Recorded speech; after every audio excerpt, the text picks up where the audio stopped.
Okay. Hi, everyone. I'm Carrie Cassidy from Project Camelot and very happy to be here today. So I'm going to wait till we get a bit of audience assembled here, and hopefully I did this all right. I never know when I do things with Rumble and Zoom and all of this. It's a little confusing. So we'll just hope for the best. And so stand by.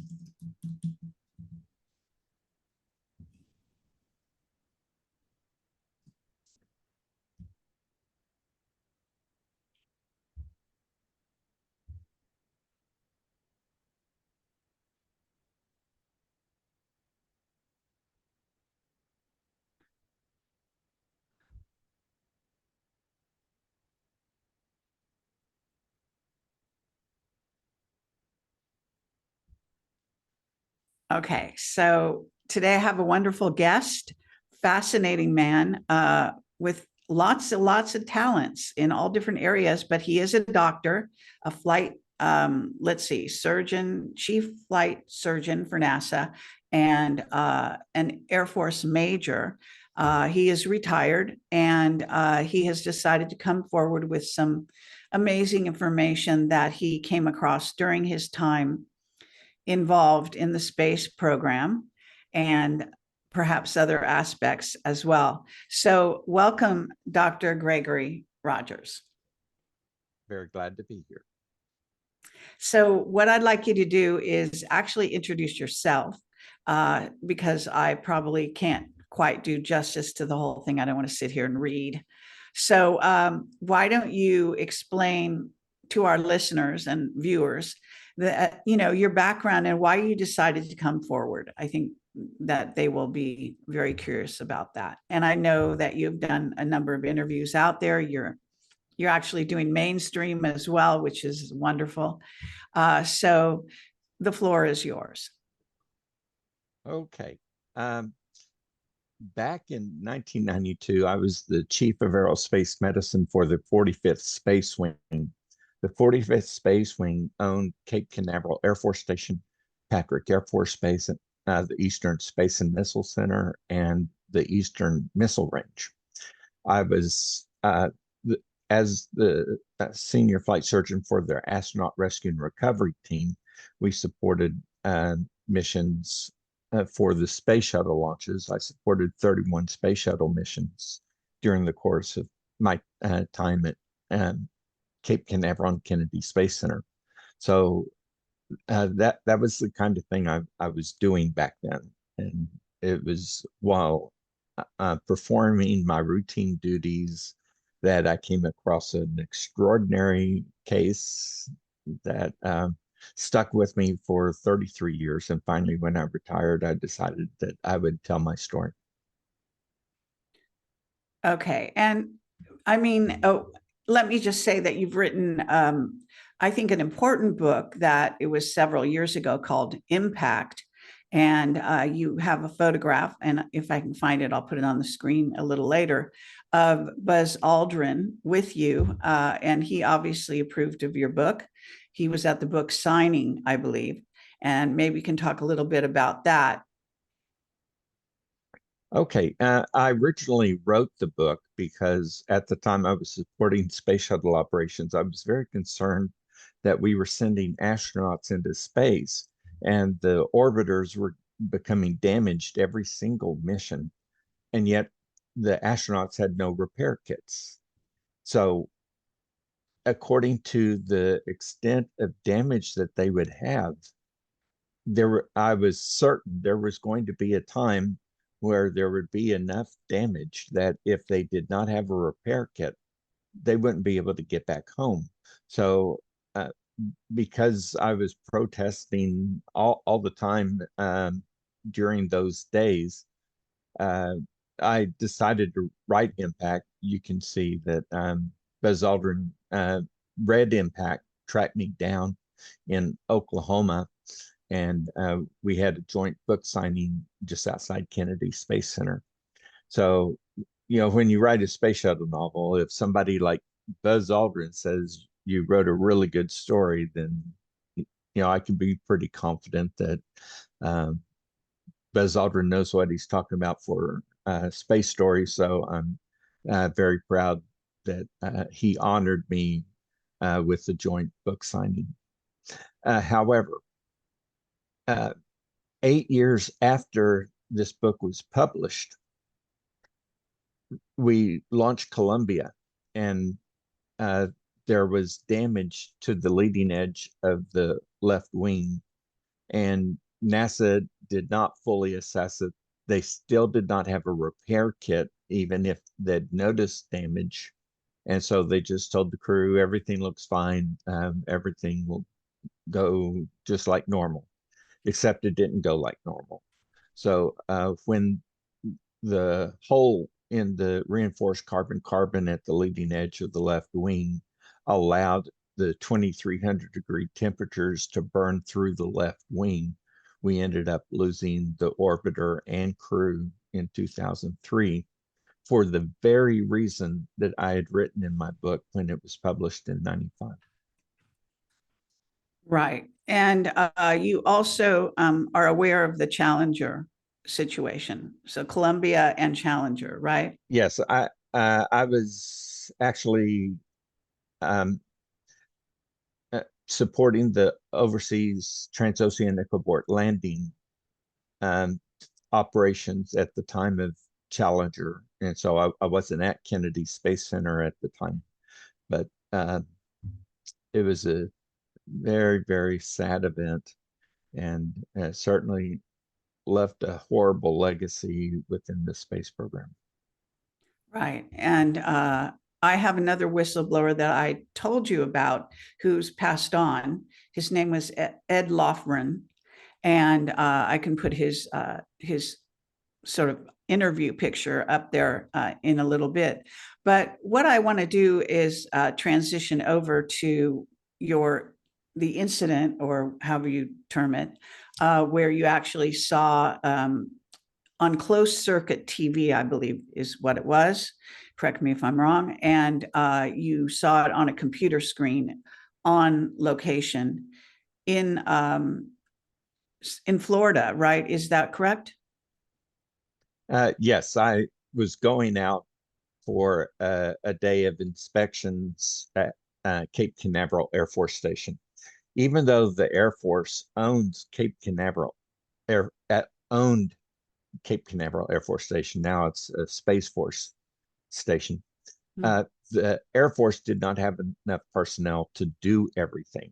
So the primary contractor to run the operations on Cape Canaveral Air Force Station was known as EG&G, very famous, very, very large defense contractor associated with lots of different kinds of things.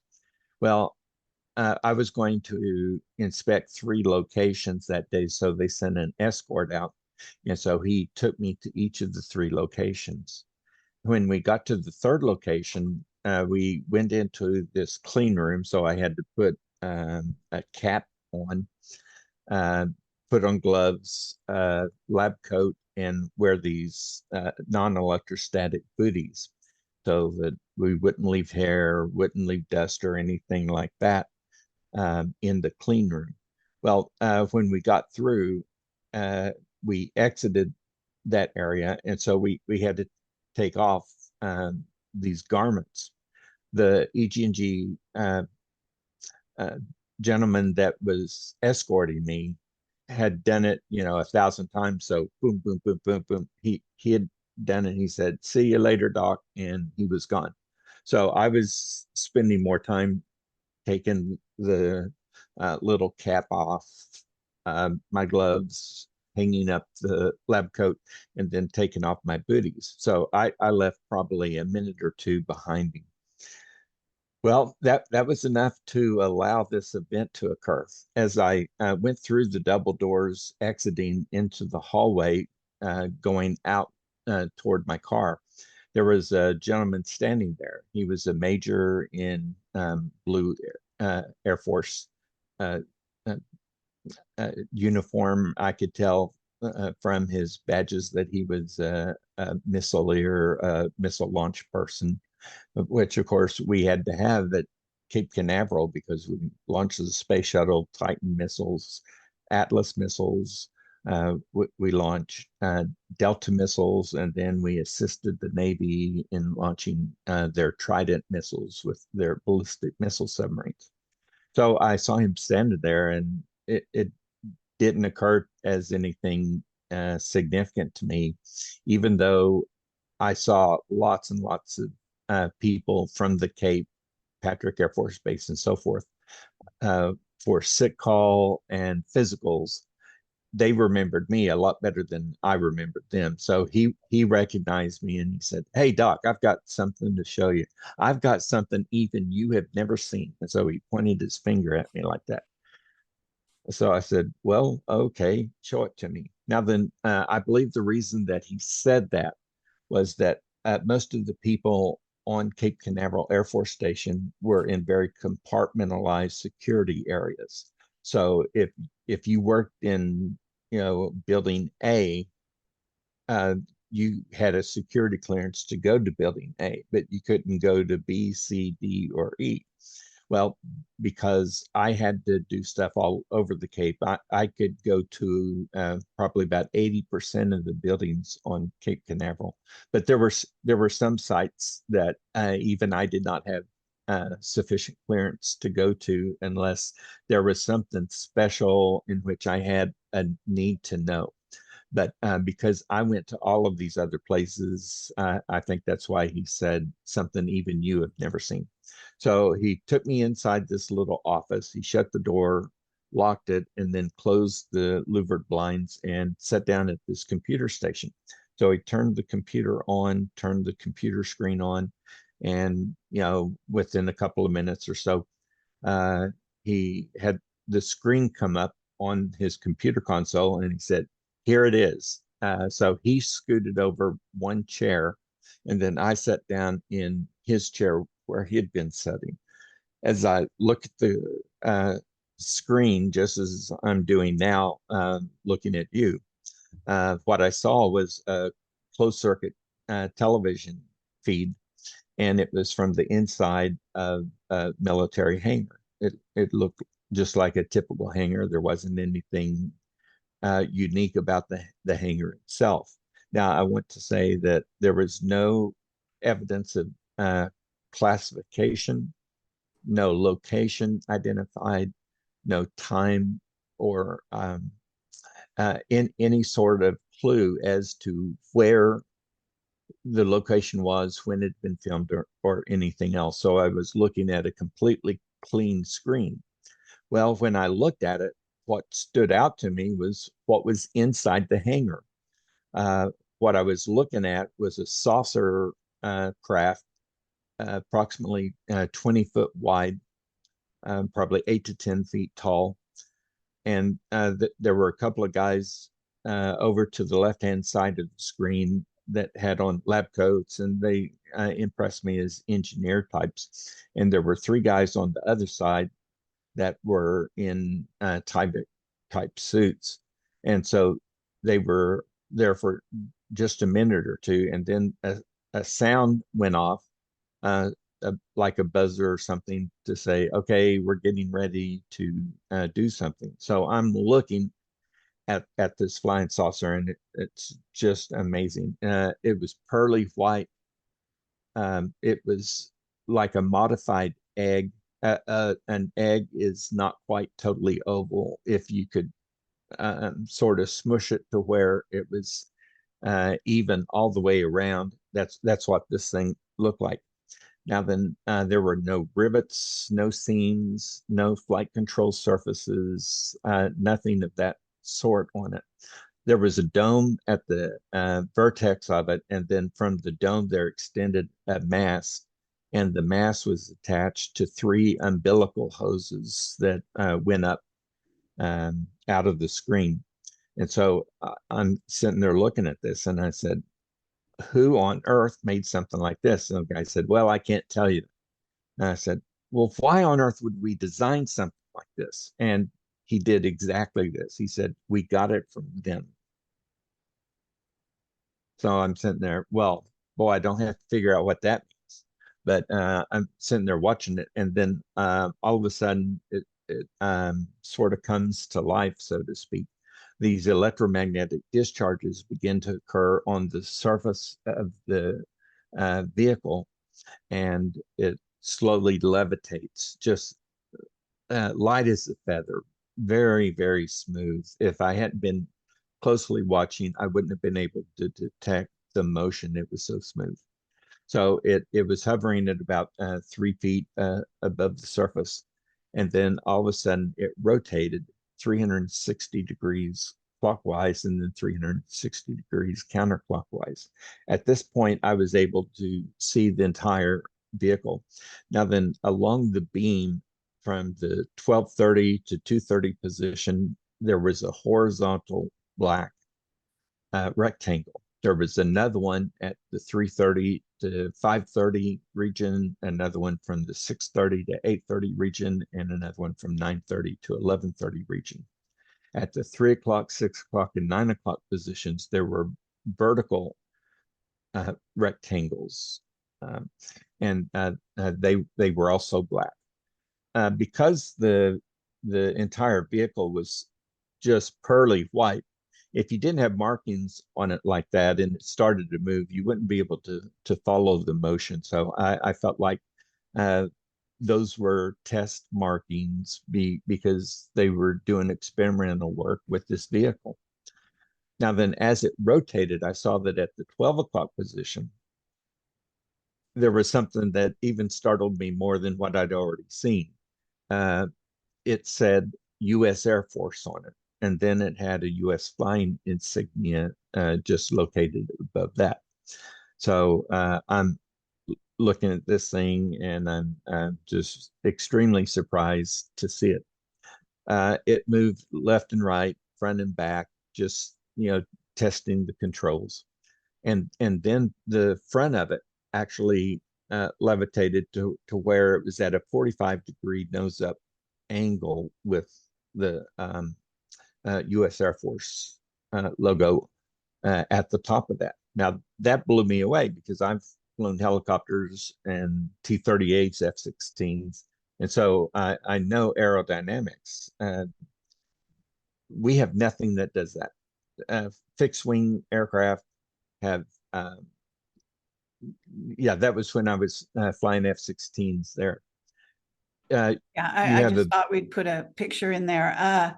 So what when you saw this, was it towards the end of your time there, or was it like what year? Do you know? Oh, well, yeah, I was already heading out to my car to drive back to Patrick Air Force Base to my clinic. So No, this I was didn't mean what time later of in the day. day. I meant what year? What year? Do you know the Oh, year? it was 1992. It 1992. was Wow. spring of 92. Okay, and I found this picture. Does this relate to what you're talking about? Yes, that's a very poor drawing of mine that shows what it looked like. But you can Okay. see the horizontal rectangles. You can see the vertical rectangles. You can see the umbilicals coming off the top. The umbilicals really spoke to me that this was a test bed uh, project. Most likely, a defense contractor was trying to make this technology work um, for people who are unaware of it. Before the F-117 Nighthawk flew, it was originally designed as a program called Have Blue by the Lockheed Skunk Works. So they made a model of it, and then they tried to test it and do all of these kind of things. So from the time that they started the Have Blue program until they had a working F-117 aircraft was like 10 years. So during that time, it would look like the F-117, but uh, the systems were not fully complete. So I feel like that this was the same sort of thing, probably owned by a civilian contractor or even a contractor consortium. And so those umbilicals told me that the energy, the controls, the electrical circuitry, and so forth likely were not fully complete inside this vehicle. Otherwise, you wouldn't have required umbilicals. So if you had to supply electrical energy to it, it had to come through one of the umbilicals. If they had the flight control circuitry, it came through one of the other umbilicals. If everything was internal and functioning inside the craft, it would not have required umbilical links to external sources. So this was not a complete craft. It was a test bed object, obviously designed because we were trying to copy something else the U.S. had already seen and probably captured. Okay, so in terms of the craft and this experience that you had, and I'm just throwing up the F-117 for people that are wondering, what craft you're talking about. Those, you see those pictures, right? Yes, I do. In fact, if you notice the top left one, if you saw this from a distance, that looks sort of like a flying saucer right there. I can remember the first time I was actually flying in a T-38 and I encountered one of the F-117s. And as I was passing the angles are so odd and strange um, in trying to create an aircraft that gives such a small radar cross section that as I was passing it, it seemed like it was almost morphing right in front of me. But I knew exactly what it was. But if I had not known what it was, I would have really been thinking, boy, what kind of aircraft is that? Right. So, Yeah, in fact, and if you go back to that screen, yeah, uh, can you go back to the screen? Uh, if you look down, you see the white one. Scroll down a little bit more. There you go. The white one was likely one of the Have Blue types because the F-117 in all of the other pictures you can tell how it was painted and how it looked. But the Have Blue was just a test of the systems to see if it would work. So they worked with the Have Blue. Once they got it to working, they turned it into an actual aircraft, and the U.S. Air Force purchased it from Lockheed, and then we used it to bomb Baghdad during Desert Storm. right. Okay. So now, you said it had an Air Force emblem on it, correct? Yes, it said U.S. Air Force, and then it had the Air Force flight insignia on it. So let's see if I'm just going to. This is very rough. I don't know if online there is a better depiction of what you saw.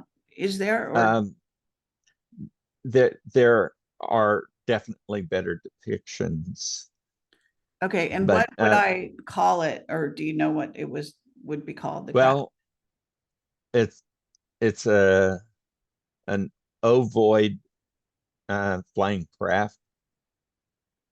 What does that mean? I don't, what do you mean? It's made in the shape of an oval, but no matter what direction you look at it, the oval looks the same. So it's completely symmetrical from all angles if you're looking at it from the beam. Now then, one thing that I thought of when I saw the FA-18 videos in 2017, the one that they described as a tic tac. If you took the rectangles That's right. off this, Right. um, the tic tac would actually sort of look like what I saw back in 1992. So just imagine taking off the flight markings and the rectangles, um, removing the umbilical and the dome at the top. It would look like a tic tac. So I don't know if they are related, but Okay. uh, they would be very similar. The only other thing I could say that was sort of similar to that was um, the type that Bob Lazar from Area 51 said was the sports model. It had a general shape very similar to that, but it would actually be closer, I think, to the Tic Tac. So is the one on the right, the white one over here, Yes, looking? yeah. If you took the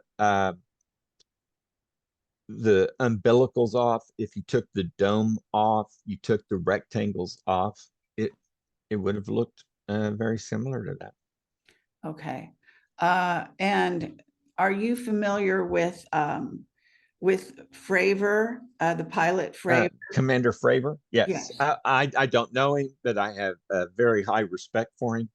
Um, one thing I'll say on his behalf is that the Navy says that their aviators are better than the Air Force pilots, and so there's always this little inner service thing that they say their aviators are best, and we say, well, the Air Force pilots are best, and Okay. that it's just a little teasing back and forth between the services. But I know that if he was a commander, that he had great technical expertise. He was flying a fabulous aircraft.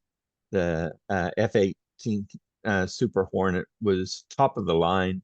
When you see that it had visual recording, it had FLIR recording, forward-looking infrared, uh, and then they had radar locks on it. I think it was the USS Franklin that was in association with that. When you put all of those details together, when people say we don't have evidence, I just have to say, you got to be kidding me.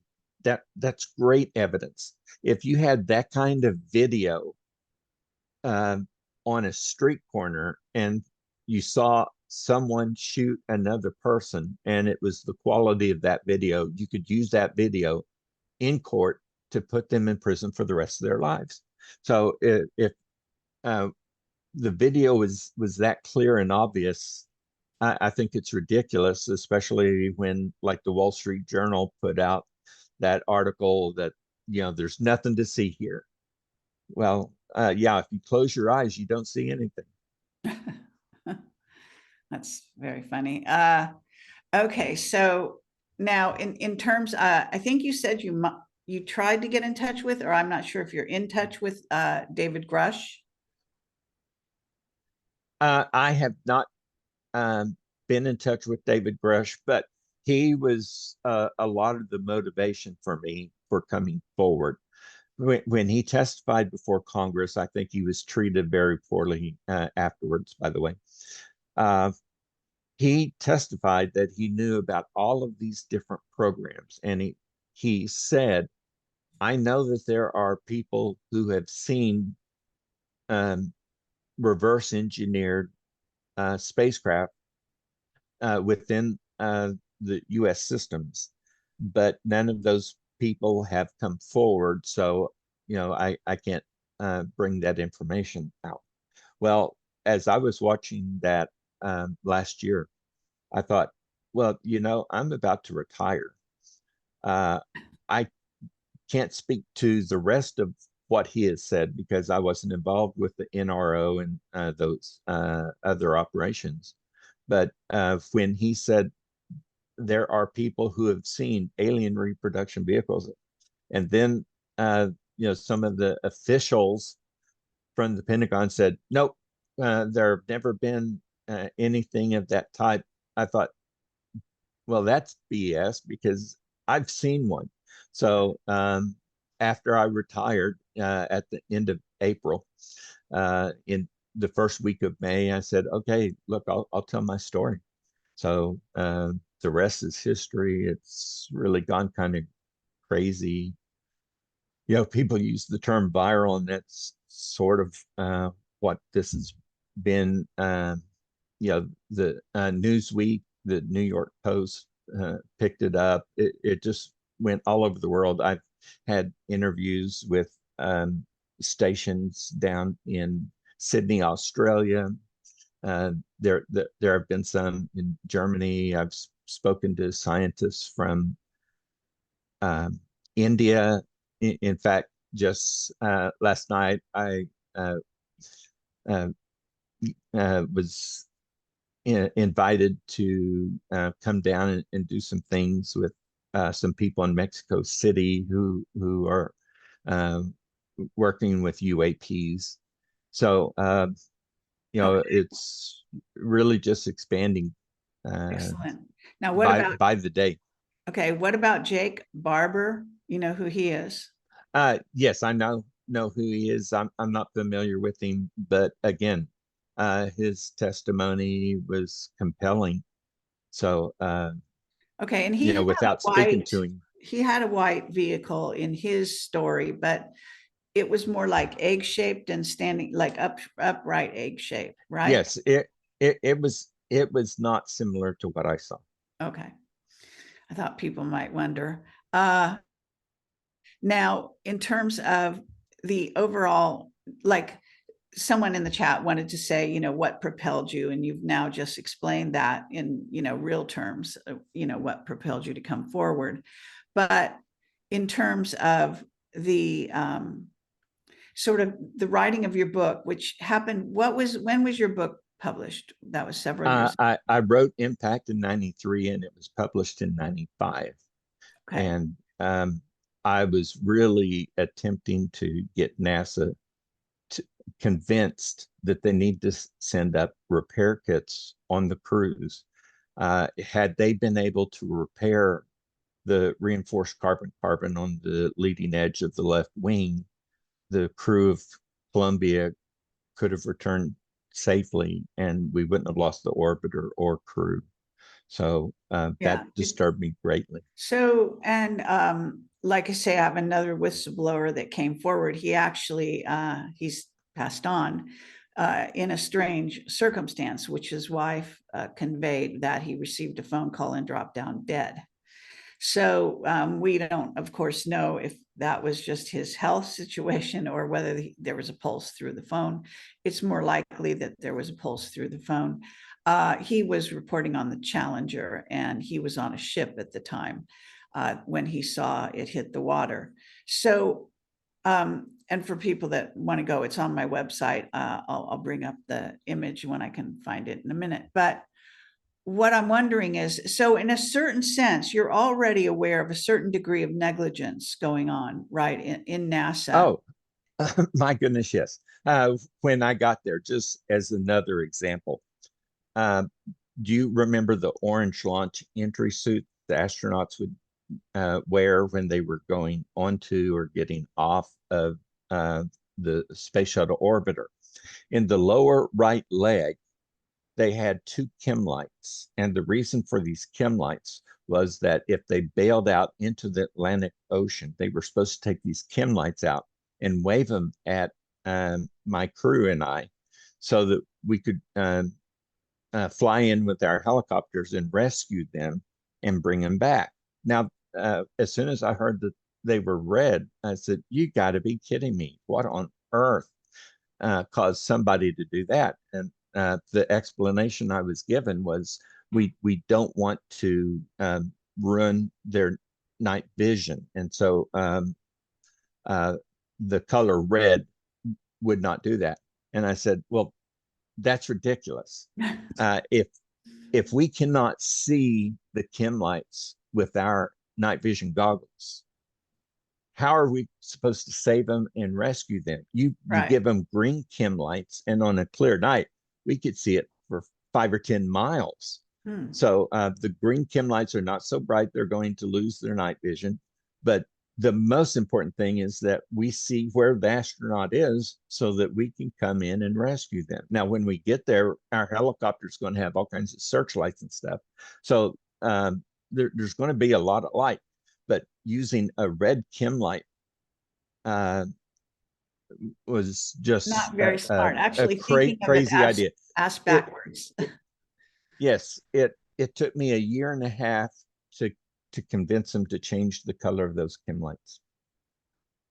Okay, So so I could tell you all kinds of stories like that. So and I'd like to hear them, but what I'm trying to do is set the scene a bit here, sure. because I think people might think that, like, out of the blue you came forward, but in reality, for example, this particular incident and sighting that was quite substantial, one might say, also indicating that we were reverse engineering, because you said it was 1992, right, when you saw it? That's correct. Now then, I've got something else to bring up, and that was that there's a Navy symposium that is held every April. It's called the Professional Development Symposium, or PDS.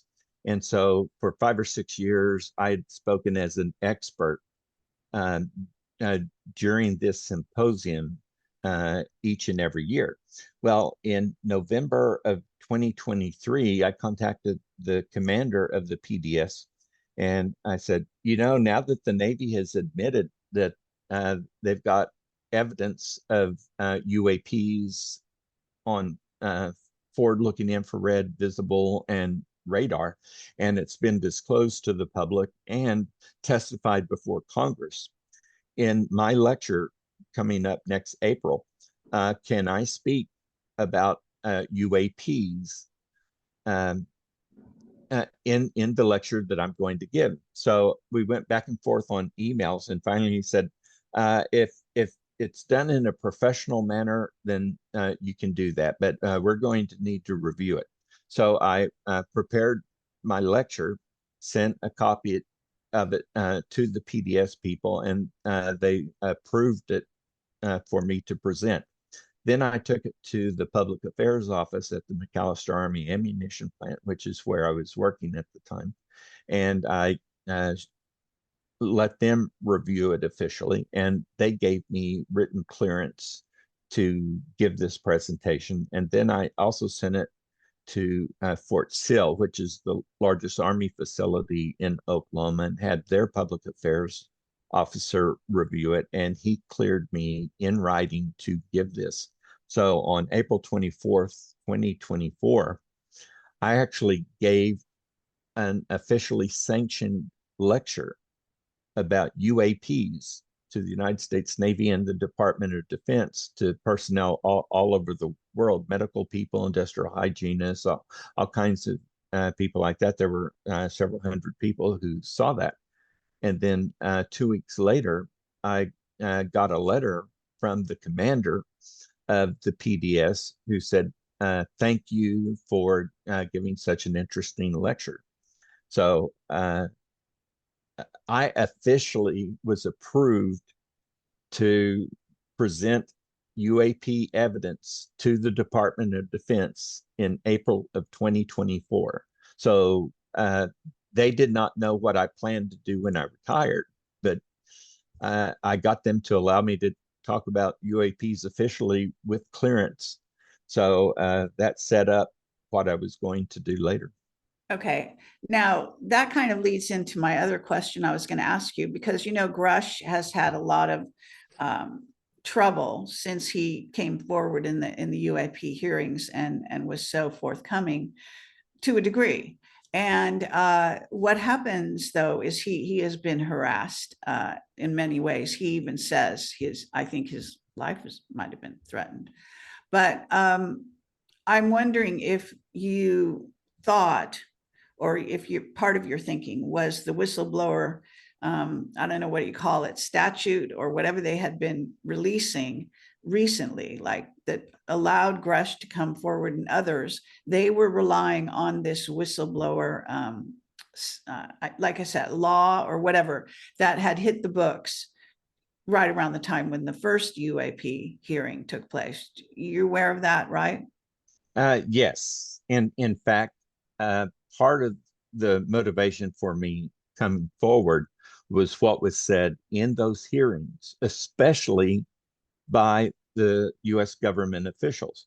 You know, people say the US government, but what is the US government? Well, it's the White House. Well, it's also the Pentagon. Well, it's also Vandenberg Air Force Base. It's also the Supreme Court. It's also the House of Representatives. It's also the Senate.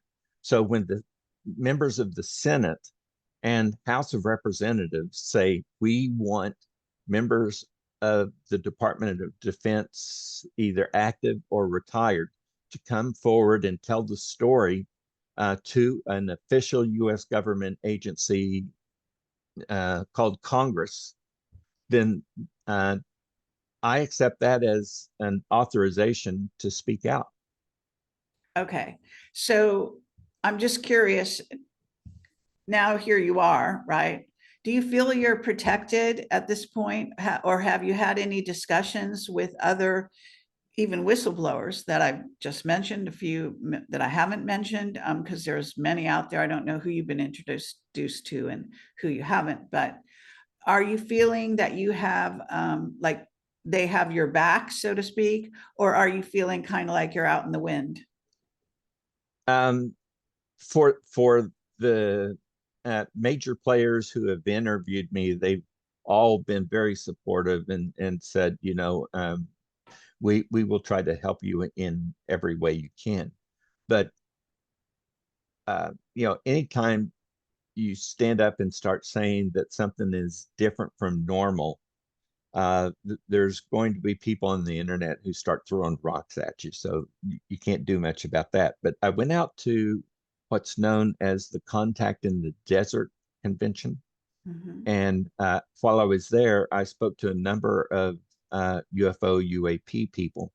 And I also uh, told quite a few of them, you know, about my disappointment in uh, the in NASA because they failed to give repair kits to the crews, and we ended up losing Columbia in 2003 because of that.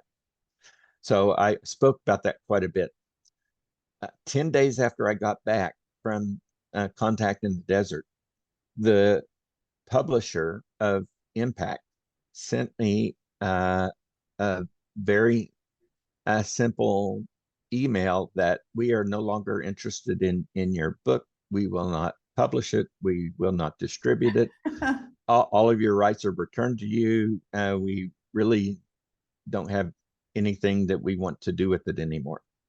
But fortunately, Margie Kay from Annex has said, well, look, I'll publish it. And they asked me to. So I actually wrote uh, a, UFO UAP book that's going to be published and will be released on the 22nd of September. And as far as the name, I decided, well, there's no use getting fancy with it. I just called it, We Got It From Them. So uh, That's guess what? great. We got Okay. it from them. So So what easy about name to people? remember. What about people like Lou Elizondo? Has he talked to you? He has not. Okay. And I'm just trying to think of any of the usual suspects, so to speak. What about the what are called the God, what do they call themselves? Hal Puthoff and that gang. Do you know who I mean when I say that? Yes, yes. I admire To the Stars quite Academy. a few of those people. In the past, I have spoken with Chris Mellon on Okay. several occasions. Um, it, I just got through being interviewed on American Alchemy with uh, Jesse Michaels, and Jesse was great. I got through last night with somebody else on Thursday of this week. I'm going to be interviewed um, uh, with Linda Moulton Howe. All right. Good. Well, I guess that's tomorrow. Uh, Okay. yeah, there. Don't worry. It, That's all right. it, I it, mean, it's okay. Yeah, I've what had. I'm actually more interested in is kind of the people that are really in the know at the top of the line.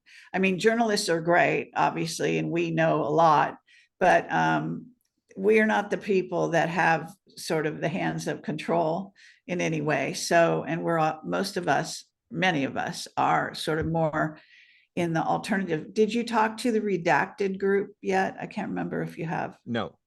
Oh, really? Um, Okay. So uh, I I've imagine I've he would I, want. I've been asked probably 10 or 15 times, would you speak before Congress? And I tell people only if they ask me. Okay. And so far, nobody's asked. So All uh, right. Okay, but what about this idea that you're a flight surgeon, right? And you were also that's correct. on helicopters recovering crashed, looking for bodies or something. What did you do? Yes, Like, if we did search and rescue missions for boats that sank, for aircraft that crashed into the ocean. There were several times when I was involved with military aircraft uh, mishap investigations. Uh, so I dealt with a lot of that. And what about crashed UFOs? I mean, were you ever sent out on missions where you were recovering what maybe you I were was told not. what it was? Sorry. I was not, Okay. To your knowledge. to my knowledge. Okay. And what about bodies? Did you ever come across one that wasn't human, so to speak? I never came across non-human intelligence. In fact, sometimes with some of the humans, I'm not sure uh, I dealt with intelligence there either. Okay. And there are people that have dealt with let's see, Smith, I forget his first name. There's a guy that worked out of Stanford for a long time. He has a lot of detractors out there right now. I'm sorry, I can't remember his first name, but anyway, Smith is his last name.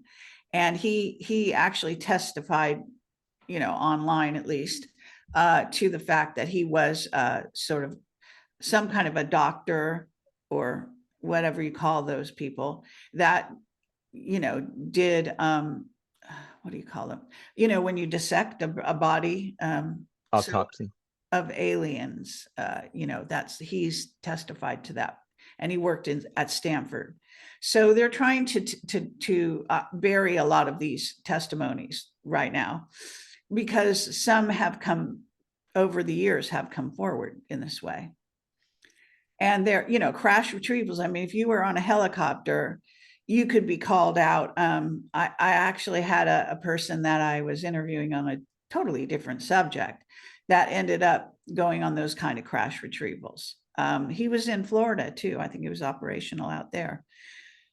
Anyway, I just wondered, for the record, uh, so when you're in this situation, is there anything that you can say in terms of, my thought is, if NASA, how could NASA be as sort of dumb an organization as it appears to be? And I worked for JPL as a contractor many years ago, so I have some familiarity with the organization, you might call it loosely speaking, of NASA, because they're part of it really.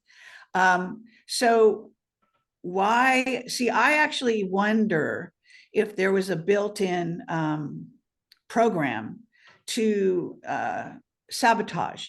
And I don't know what you know of my work, and maybe you don't know, William Tompkins, but he talked about our space program being sabotaged, like that's a very real thing from within. So did you, like, in going down this road where you even wrote impact, I got a copy of your book. Thank you very much.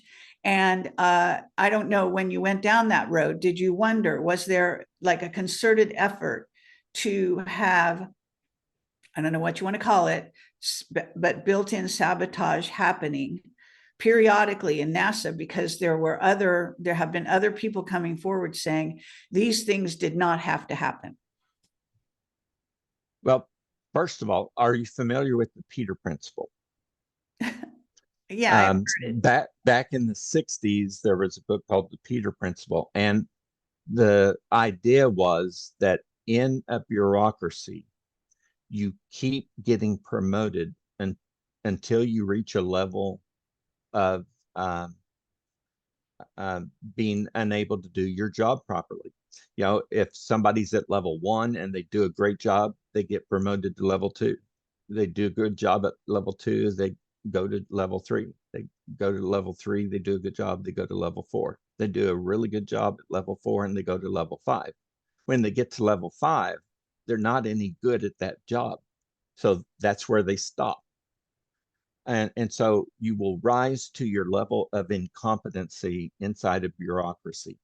Um, for the military, Boeing, I would say, has been an excellent example of that recently. But within the government, within NASA, Right. Well, people that, rise to the point to where they're making poor decisions.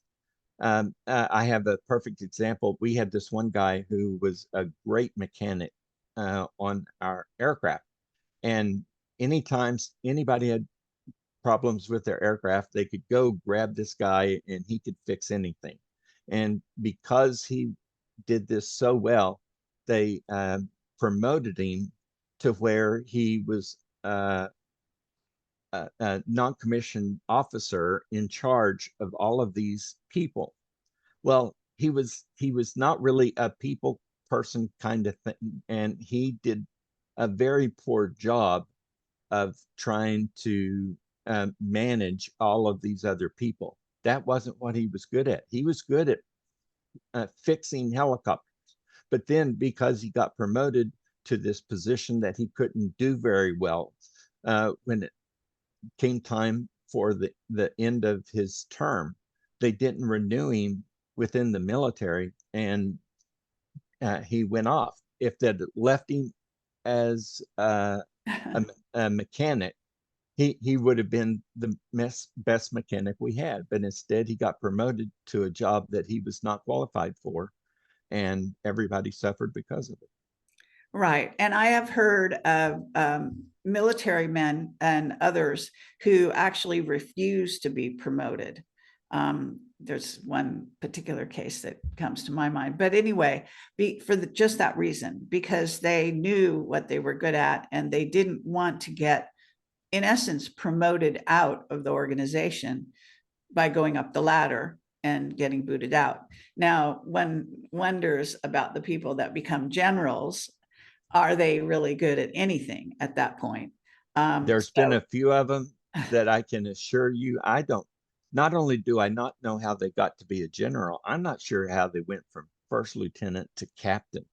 Uh, some of them were pretty pathetic, but they obviously did something well sometime in the past. But when I was around them, I saw no evidence of it.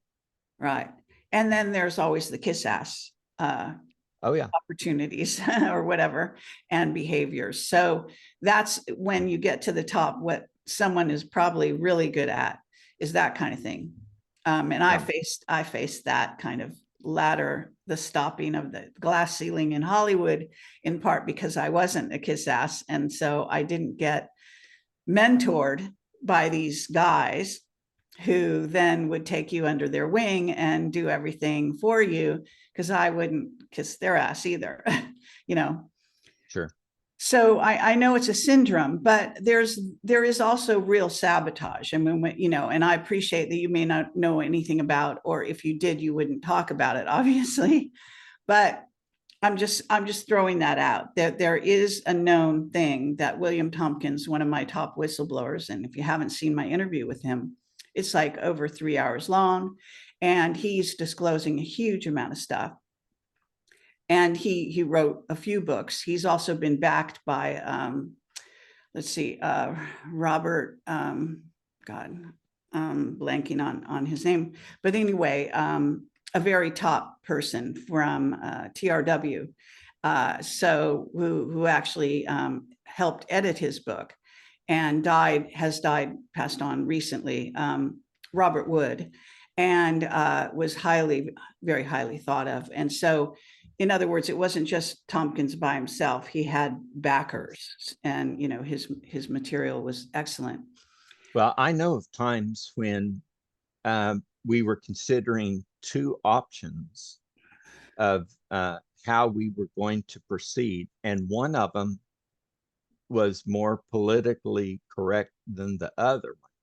And even though the first one was actually better than the second one, they got chosen politically, not because of merit, but simply because of who was supporting them.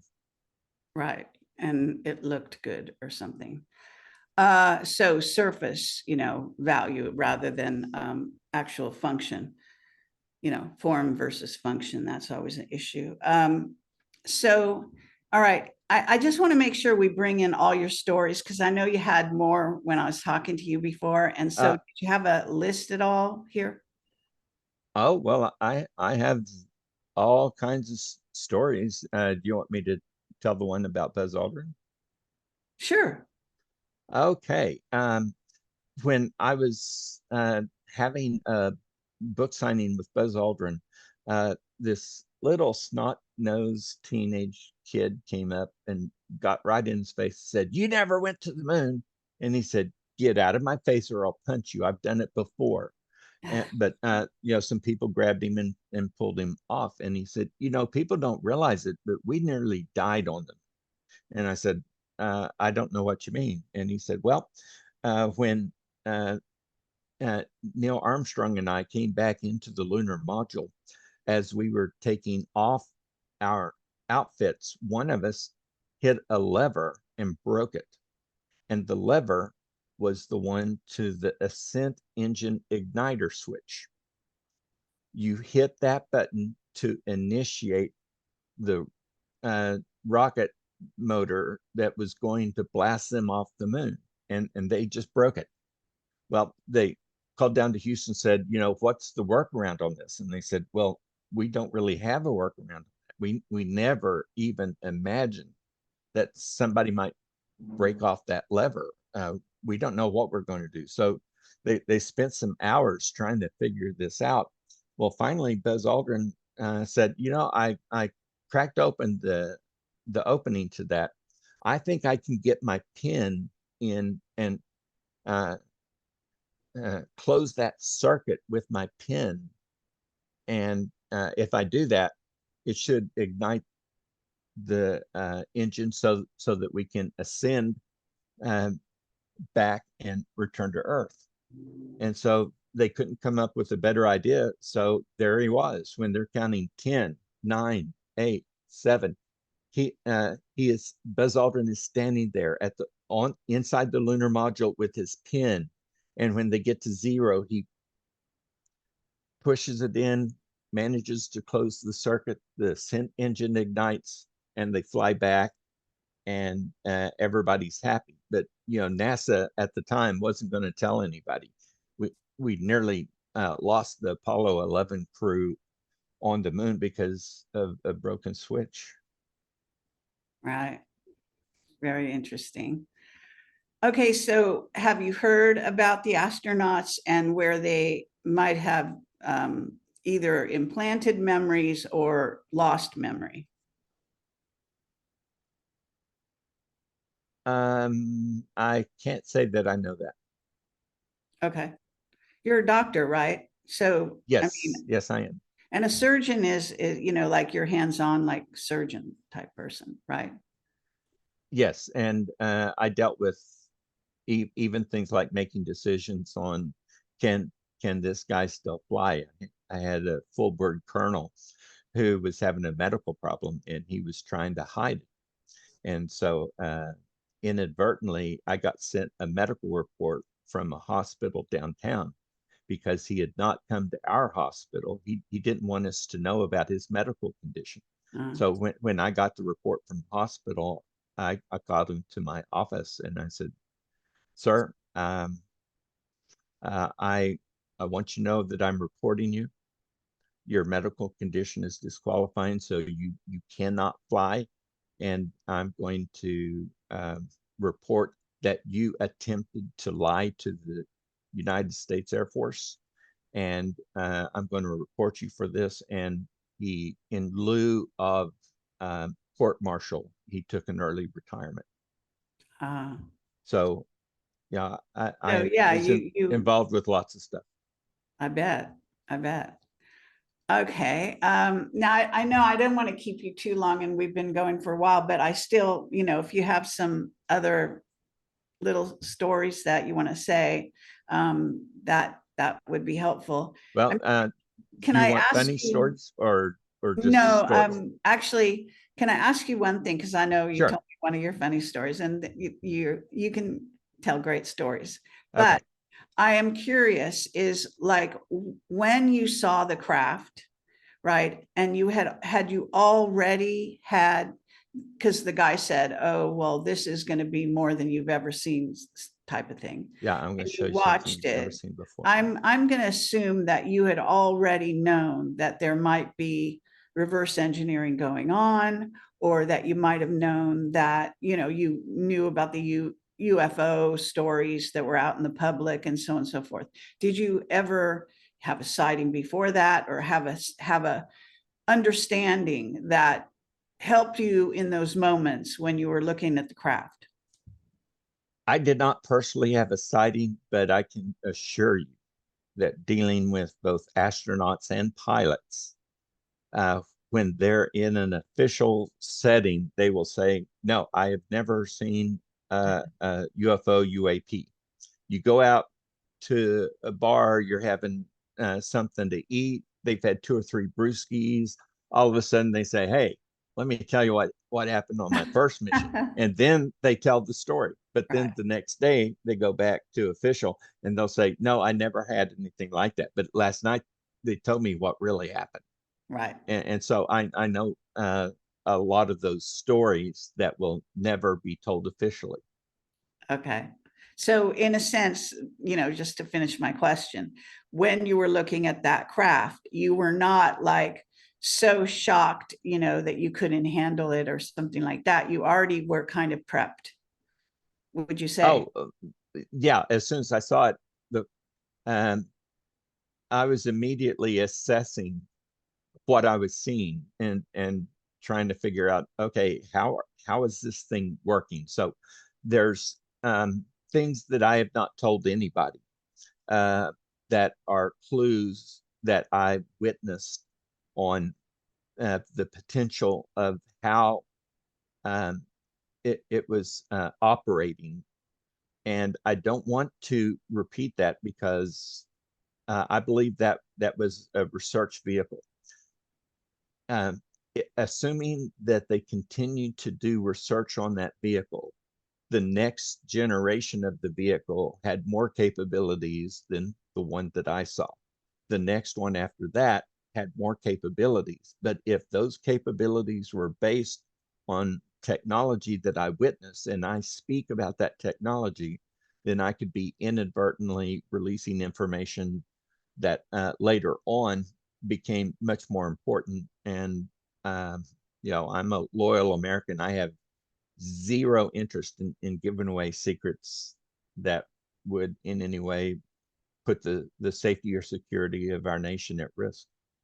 So there's some of the stuff I'm just not going to say. All right. Well, I certainly hope to give you a chance to testify at the next UAP hearing or whatever similar proceedings go on. And as you say, others have said the same thing, that they thought, you should, right? Yes, I think part of it is that at times they will say, well, you know, this person was an enlisted person that had not received training. You know, this guy wasn't really a pilot, but he saw this, or he was a pilot, but he didn't have much experience. I was the chief of aerospace medicine. Uh, of the, there were 3 documents to train military flight surgeons how to support space shuttle operations, including at Kennedy Space Center. Of the 3, I wrote 2 of them. I supported more space shuttle missions, I believe, than any military physician out of Kennedy Space Center. So when I speak, I can speak with authority. I had a space operations badge. I was trained at Johnson Space Center. I was a senior flight surgeon. I flew F-16s. I flew T-38s. I flew attack helicopters. I performed um, classified missions on 4 continents. So if somebody says, "Do we know anything about his background?" Well, yeah, yeah. There's lots of evidence about my background. Right. Okay. Well, I wonder, let me see if there's anybody in the chat has a question that we haven't covered, because if you do, put it in with a question mark, please. Oh, that's kind of you. If you want to donate to me, just go to my website. There's a donate button on the front page, projectcamelotportal.com. I think that should get you there. But anyway, that's very kind. Yeah, so I think that we covered most of it. Someone wants to know, are they going to put a nuclear reactor on the moon? We already have nuclear reactors on. Yeah. Um, radioisotope thermal electric generators were carried on Apollo 12 in all subsequent missions. And so um, you can power a lot of electrical sources with solar energy. But when the moon rotates around from the sun, half of a month, 14 days, it's going to be in the darkness. So there would be no energy to power any of the experiments. So we used a radioisotope thermoelectric generator, RTG, to produce electricity for experiments on the moon. And we did that starting with Apollo 12. So there are RTGs that are already on the moon. Okay. So it sort of amazes me your position in NASA, and yet you were never. Now I'm assuming you're answering me honestly, but you can't talk about it. So I don't know which it is. But if I ask you, you ever encountered, like an alien body, or came in because you're a medical doctor, they would, under emergency situations, you never saw or anything that was like that, right? That was people maybe even injured by exchanging fire with the UFOs, things like of that nature. If you ask me some questions, I would say I can neither confirm nor deny. If you Okay. ask me that question, I can say no, I never saw bodies. All right. Okay, well, I hope you'll come back on my show sometime in the future and look back at this time and see where we're at. Okay. Okay, well, yeah, I'm going to be around for a while. Very good. I certainly hope so. And thanks everyone for watching. Any parting remarks that you'd like to make? The American people are smarter than what the government gives them credit for. We don't have to be treated as kindergarten kids. It's better to tell us the truth and let us deal with it than try to act like, we can't let them know any of this information. You know, we dealt with World War II. We dealt with nuclear weapons. I can remember when I was a kid, we had the duck and cover drills because the kids in the schools thought they would be safe. A nuclear weapon's about to fall in our city. As long as we duck and cover under our desk, it can't hurt us. Well, yeah, that was worthless, but it was something that they did just to make people feel like there was something you could do. Well, ducking and covering in a grade school is not going to help you really survive a nuclear weapon blast. So, you know, we're big people. Tell us the truth. Very good. All right. I'll second that. And I'm sure my viewers will as well. All right. Thank you, everyone, for watching. And you take care, Dr. Rogers. I hope we can Okay. have you back on the show. Well, I certainly enjoyed being here. Okay, great. All right. So you can go ahead and depart, and I'm going to run the credits here. So that'll take me a okay. minute. Thank you.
Okay, just a addendum here since people are asking. This is my website, projectcamelotportal.com. It is chock full of articles and videos going back actually 20 years. Here is the donate button, okay? So it's right there at the top. All of my social media links and all my most recent videos are on Rumble. I have 2 Facebook pages. I have a Substack where I publish articles that I at one point wasn't able to access my own website. That happened about a year ago. So I created a Substack where I publish articles that are pretty radical. And eventually they make it onto my main page, which is this one. This is the front page. And if you are a subscriber and you want to know how to cancel, it says how to cancel. You can advertise and you can also learn about us. And the search bar is actually right down here on the front page. And we have a newsletter that's not working so well, but you could try it. Search by first or last name. And I'm going to see if I can get Lofgren, because I said I would share that with anybody, and I can't spell his last name right. So I know his first name is Ed. See if that helps. And I probably have several Eds, so maybe that's going to be really difficult too.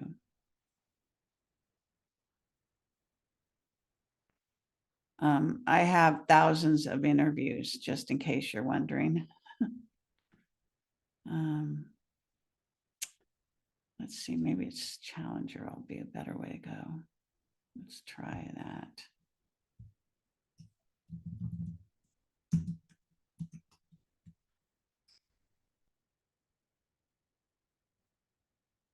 Okay, yeah. So this is a whistleblower who, as I said, came forward on the Kennedy disaster. He was on a ship when the Challenger hit the water. He claimed to see living bodies and that they were told, turn away and do not attempt to rescue these people. So for what it's worth, he then was killed in very strange circumstances. So thanks for watching as always, and please take care.